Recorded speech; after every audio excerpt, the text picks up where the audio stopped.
दोस्तों, मुगल वंश के शासन का इतिहास पढ़ते पढ़ते अधिकतर लोग भारत में इस्लाम की शुरुआत और उत्थान की कहानी भूल जाते हैं। इस देश में इस्लाम की शुरुआत अरब में इस्लाम के प्रचार प्रसार जितना ही पुराना है। दरअसल भारत में इस्लाम की शुरुआती दौर का अंदाजा स्क्रीन में दिख रही इस मस्जिद से पता चलती है, जो न सिर्फ 629 ईस्वी में पूरी तरह से बनकर के तैयार हो गई थी, बल्कि हैरानी की बात यह है कि इस्लाम के आखिरी पैगंबर हज़रत मोहम्मद सल्लल्लाहु ताला अलैहि वसल्लम ने भी ज़ाहिरी तौर पर 632 ईस्वी में इस दुनिया को अलविदा कहा था। यानी भारत देश की यह पहली मस्जिद और दुनिया की दूसरी सबसे पुरानी मस्जिद भी मानी जाती है, जो हज़रत मोहम्मद सल्लल्लाहु ताला अलैहि वसल्लम की ज़िंदगी में ही बनकर के तैयार हो गई थी। और सबसे ज़्यादा हैरान कर देने वाली बात यह है कि यह मस्जिद किसी मुसलमान ने नहीं बनवाई थी, बल्कि यह मस्जिद एक हिंदू राजा के ऑर्डर से बनाई गई थी। और यह हिंदू राजा भारत का पहला हिंदू था कि जिसने इस्लाम धर्म को कबूल कर लिया था। अब सवाल यह है कि इस मस्जिद को बनवाने वाला यह हिंदू राजा आखिर था कौन, और उसने यह मस्जिद क्यों बनवाई थी। इस तरह के तमाम सवालों के जवाब जानने के लिए हमें आज से 1400 साल पीछे जाना पड़ेगा। दोस्तों, यह उस दौर की कहानी है कि जब अरब में इस्लाम धर्म बड़ी तेज़ी के साथ फैलना शुरू हो चुका था। दुनिया के कोने कोने से लोग लंबा लंबा सफ़र तय करके अरब के शहर मदीना में पहुंच रहे थे, और मदीना में इस्लाम के आखिरी पैगंबर हज़रत मोहम्मद सल्लल्लाहु ताला अलैहि वसल्लम के हाथों पर इस्लाम धर्म कबूल कर रहे थे। इसी दौर में ही हमारा देश भारत के दक्षिण में स्थित एक राज्य है जिसे आज हम केरल के रूप में जानते हैं। यहीं पर चेरावन पेरुमल भास्कर रविवर्मन नाम के एक राजा का राज्य हुआ करता था, जो लोगों की नज़रों में बहुत ही होशियार और बहादुर माने जाते थे। इनके बारे में इतिहासकार लिखते हैं कि एक बार रात के वक्त जब चेरावन पेरुमल अपनी रानी के साथ अपने महल के बाहर घूम रहे थे, एकदम से राजा चेरावन पेरुमल की नज़र आसमान पर मौजूद उस चांद पर पड़ी, जो अचानक से 2 टुकड़ों में बट गया था। यानी चांद बीच में से आधा आधा हो चुका था। राजा चेरावन पेरुमल इस करिश्मे को अभी अपनी हसरत भरी निगाहों से देख ही रहे थे कि एक बार फिर से 2 टुकड़ों में बटा हुआ चांद आपस में जुड़ गया। यह देखकर राजा चेरावन पेरुमल के होश उड़ गए और वह यह सोचने पर मजबूर हो गया कि आखिर यह चमत्कार कैसे हो सकता है। राजा चेरावन पेरुमल ने अपने दिल को बार बार यह कहकर बहलाने की कोशिश करने लगे कि उन्होंने जो भी देखा है शायद यह उनकी आंखों का धोखा है। लेकिन उनके दिल ने यह बात को मानने से इनकार कर दिया, क्योंकि वह जानते थे कि उन्होंने जो कुछ भी देखा है वह आंखों का धोखा नहीं बल्कि एक हकीकत थी। राजा चेरावन पेरुमल की पूरी रात यही सोचते हुए गुजर गई कि आखिर ऐसा होना कैसे मुमकिन हो सकता है। अगले दिन राजा चेरावन पेरुमल जैसे ही अपने राज दरबार में पहुंचे, उन्होंने सबसे पहले अपने इलाके के सभी ज्योतिषियों, विद्वानों और पंडितों को बुलवा लिया, और उन्होंने सभी विद्वानों के सामने अपनी रात वाली उस घटना का जिक्र विस्तार से और हैरत भरे लहजे में किया। उनसे कहा कि मुझे बताओ कि रात को जो कुछ भी मैंने देखा था उसका क्या मतलब है। लेकिन सभी विद्वान और ज्योतिषी मिलकर भी राजा चेरावन पेरुमल की इस पहेली का कोई तसल्ली भरा जवाब ना दे सके। राजा चेरावन पेरुमल की बेचैनी पहले की तरह ही बरकरार रही। आपको बताते चले कि अरब के ताजीर यानी अरब के जो व्यापारी थे, भारत में इस्लाम धर्म के आने से पहले से ही आया करते थे। पूरी दुनिया की तरह ही अरब के लोग भी भारत में आकर के कीमती मसालों को खरीद कर अपने मुल्क में जा कर के बेचा करते थे।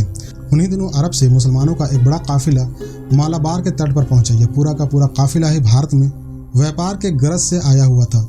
यह मुस्लिम व्यापारी अपनी ईमानदारी और सच्चाई के साथ साथ नई तरीके की इबादत की वजह से वहाँ के लोगों के बीच जल्द ही मशहूर हो गए। ये बात जब राजा चेरावन पेरुमल तक पहुंची तो राजा ने इनको इनके धर्म के बारे में जानने के लिए दावत देकर के इनको अपने महल में बुलवा लिया। अब राजा चेरावन पेरुमल ने इनसे इनके धर्म के बारे में पूछना शुरू किया, जिस पर मुसलमानों ने एक अल्लाह की वहदानियत और नबी करीम सल्लल्लाहु ताला अलैहि वसल्लम के बारे में बताया। साथ ही उनके कुछ मौजज़ात का भी जिक्र किया। तो राजा चेरावन पेरुमल ने इन लोगों के सामने भी अपनी उस रात वाली घटना का जिक्र किया और उन्हें बताया कि मैंने किस तरह से चांद को 2 टुकड़े होते हुए देखा था। इस पर उस वक्त सभी अरब के मुसलमान लोगों ने राजा चेरावन पेरुमल को बताया कि आपने जो कुछ भी देखा था वह सब सही देखा था, और यह करिश्मा हमारे पैगंबर मोहम्मद सल्लल्लाहु ताला अलैहि वसल्लम ने किया था। अब अरब के व्यापारियों का यह जवाब सुन करके राजा चेरावन पेरुमल की बेचैनी कम होने के बजाय और ज़्यादा बढ़ गई। अब राजा चेरावन पेरुमल ने यह फैसला कर लिया कि हर हाल में वह उस इंसान से मिलना चाहेंगे कि जिसने चांद के 2 टुकड़े कर दिए थे। राजा चेरावन पेरुमल ने अपना सारा राजपाट छोड़ करके अपनी रियासत की गद्दी पर अपने वारिस को बिठाया और खुद उन अरब व्यापारियों के साथ अरब देश की तरफ रवाना हो गया। अरब पहुंच करके राजा चेरावन पेरुमल की मुलाकात हजरत मोहम्मद सल्लल्लाहु ताला अलैहि वसल्लम से हुई।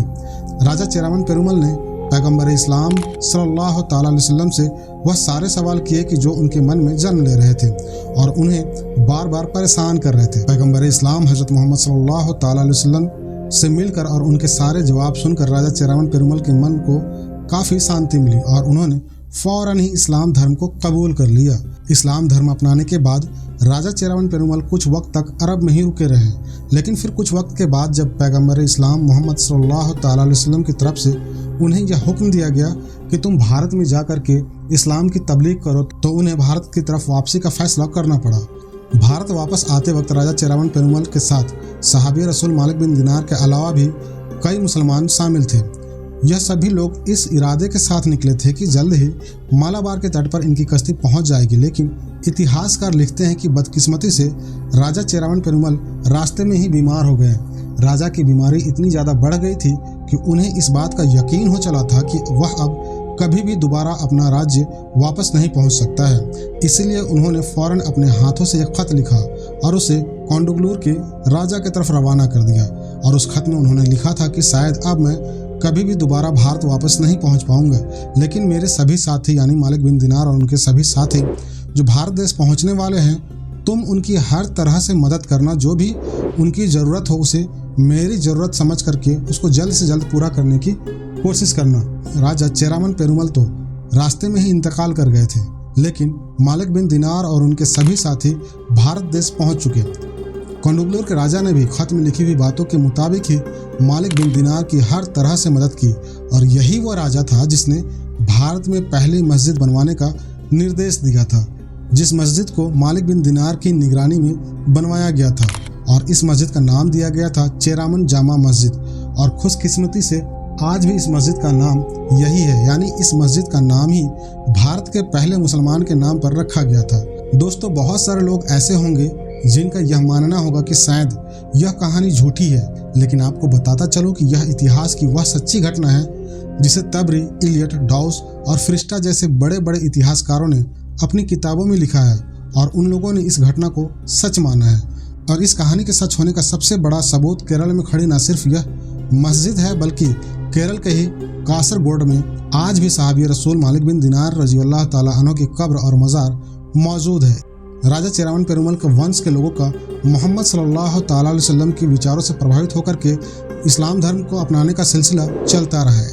इसी बीच 1096 ईस्वी में उत्तर भारत के दक्षिण चोल राजवंश ने दक्षिण में अपना विस्तार किया और राजा चेरामन पेरुमल के वंशजों को हराकर पूरे दक्षिण भारत में कब्जा कर लिया और इस तरह से राजा चेरामन पेरुमल का वंश का खात्मा हुआ।